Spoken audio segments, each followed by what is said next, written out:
রানী সংকৈলে track motorcycle দুর্ঘটনায় ২ কিশোরের প্রাণসংহারী আহত। রানী সংকৈল ঠাকুরগাঁও প্রতিনিধির পাঠানো প্রতিবেদন। ঠাকুরগাঁওয়ের রানী সংকৈল উপজেলার বলিদারা বাজার এলাকায় ভয়াবহ সড়ক দুর্ঘটনায় ২ জন গুরুতর আহত হয়েছেন। বুধবার ২৯ অক্টোবর ২০২৫ সন্ধ্যা আনুমানিক ৫টার দিকে এ দুর্ঘটনাটি ঘটে। স্থানীয় সূত্রে জানা গেছে, একটি মোটরসাইকেল বলিদারা বাজারের দিক থেকে আসছিল। এ সময় বিপরীত দিক থেকে আসা একটি ট্রাকের সঙ্গে মুখোমুখি সংঘর্ষ হয়। এতে মোটরসাইকেল আরোহী ২ কিশোর গুরুতর আহত হন।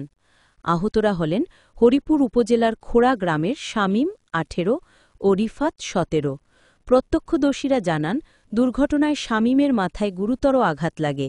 এতে তার মাথার মগজ বের হয়ে যায়। স্থানীয়রা দ্রুত তাদের উদ্ধার করে রানী সংকৈল উপজেলা স্বাস্থ্য কমপ্লেক্সে নিয়ে যান।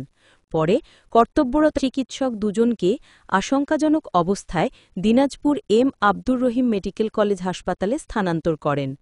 দুর্ঘটনার পর ট্রাকসহ চালক পালিয়ে যায় বলে জানা গেছে।